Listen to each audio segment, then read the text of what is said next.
So when we're doing learning walks and talks, we're staying in classrooms only 3 to 5 minutes. We're collecting data as we walk into learning spaces. So we're collecting data from the learning walls, looking to see if we can observe evidence of student thinking. We're looking at student work to see higher order thinking and cognitively demanding tasks. And we're stopping where appropriate to ask students questions. And we're not interrupting the lesson, we're not interrupting the teacher. If the teacher's directly teaching, then we're not going to interrupt. But if there is an opportunity to ask a student 5 questions, we'll really get a sense of what's happening in the classroom without disturbing the teacher.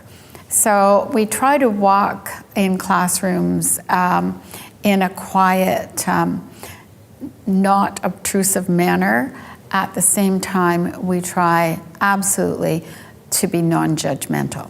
So this is an opportunity for us to look into a classroom, relate it to our own leadership work, and discern if our professional learning sessions that we've been collaboratively developing with our teachers and leaders are making a difference or not.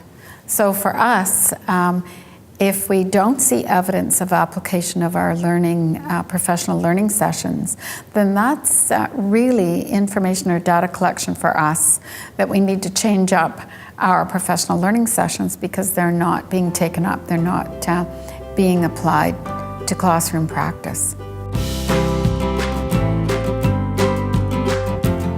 I really congratulate Victoria on focusing on professional learning communities. It's the structure, the vehicle to enhance our learning and empower us as educators.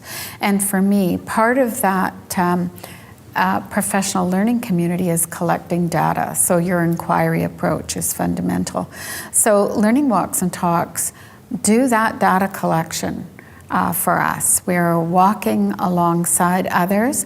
We're not interrupting the teaching in the classroom. We're not speaking to each other. But when we come out of those classrooms, we can get together and think about what we observed. How does it relate to our work in PLCs? Why is it meaningful? And then reflect on what's the next best learning move that we might be able to implement in our PLC work, given what we've seen in all of our classroom walks and talks on this day.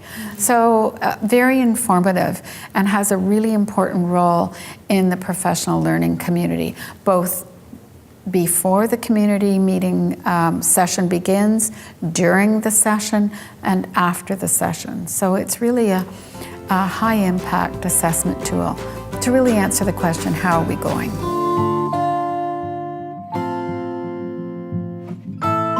There are 5 questions that we ask students that directly relate to our assessment literacy, assessment for, as, and of learning. So when we have an opportunity, we stop and graciously ask students if we could ask them some questions. They usually say yes, but sometimes they say, no, I'm busy. And that's okay too. But when they do have an opportunity, we ask, what are you learning and why are you learning that? And that relates directly to the very clear learning intentions. We ask, how are you going? In Canada, we say, how are you doing? And students, when they have unpacked and co-constructed those success criteria, can answer what they are learning and how they specifically are doing against the success criteria. And then we asked, how do you know how you're going? And students, if they've been given descriptive feedback, can answer that question very articulately. And then we ask, how can you improve? And when students have been involved in peer and self-assessment and in constructing their own individual goals for learning, they can very clearly articulate how to improve. And finally, the fifth question we ask students is, where do you go for help?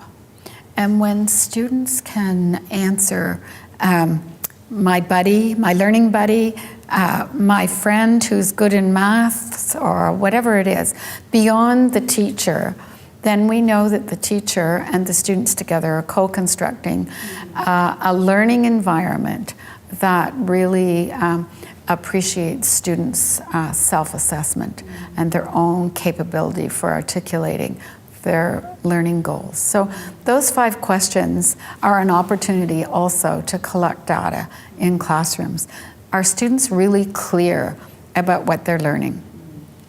Are there scaffolds and anchor charts around the room to support students' learning? And do they know where to go for help? Because ultimately, we want all students to be assessment capable, to own their own learning and how they learn. So those 5 questions really relate to what we know about really strong practice in assessment that improves instruction.